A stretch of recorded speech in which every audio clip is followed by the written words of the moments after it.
Ahora lo que veremos sería el tema de ley de Ohm. Entonces, los materiales en general van a poseer un comportamiento característico de oponer resistencia al flujo de la carga eléctrica.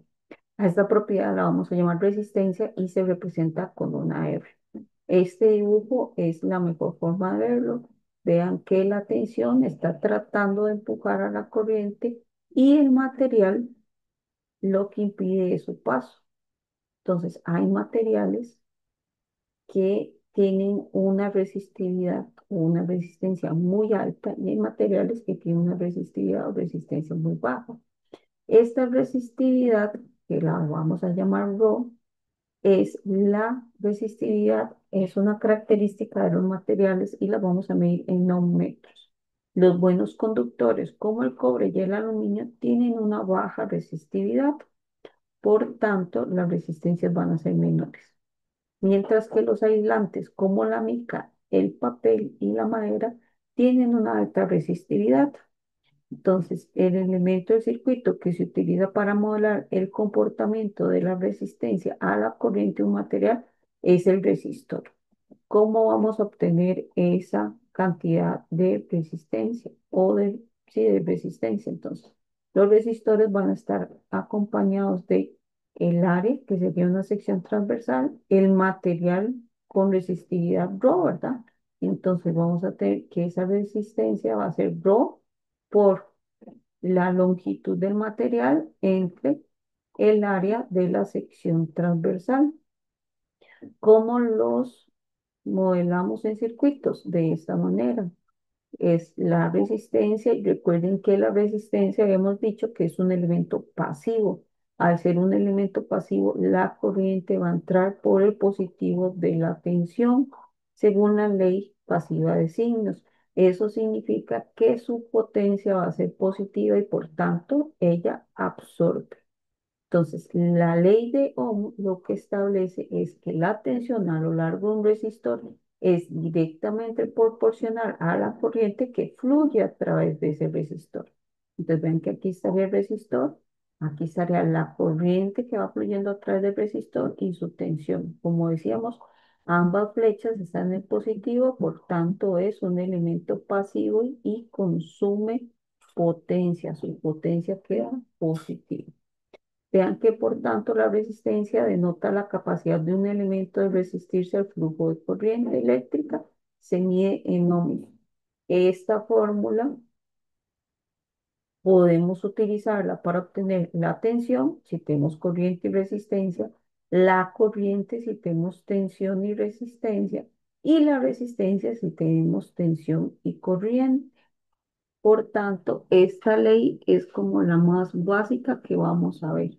Siempre recuerden, tensión es corriente por resistencia. Corriente es tensión entre resistencia y resistencia es tensión entre corriente.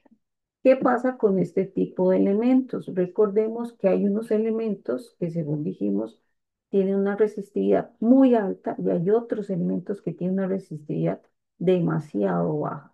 Entonces, cuando la resistencia tiende a cero, es decir, tenemos una resistividad muy, muy pequeña, vamos a tener lo que vamos a llamar un cortocircuito. ¿Qué significa eso? Que casi que lo que tenemos conectado es un cable. Entonces, por ahí vamos a tener una tensión cero y la corriente puede ser cualquiera que nos esté dando la fuente. Podemos modelarlo de la siguiente manera.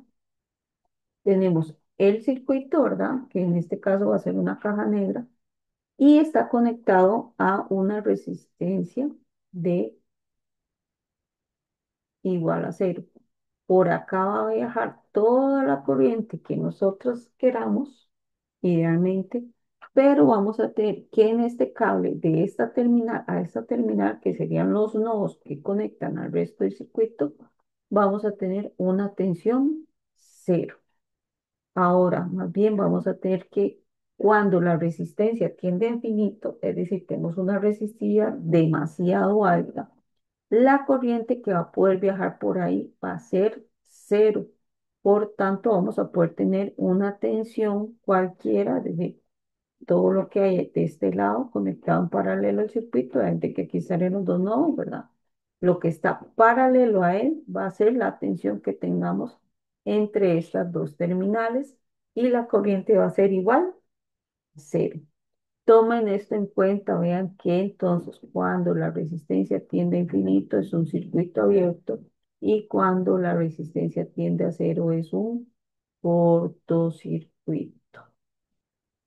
Entonces vamos a tener otro término, como otro concepto que se llama conductancia. La conductancia es lo contrario a la resistencia.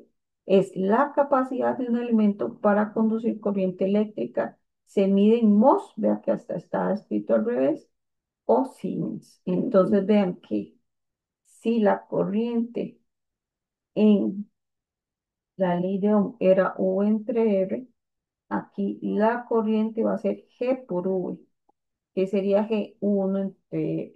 Vean que se cumple lo que estamos diciendo.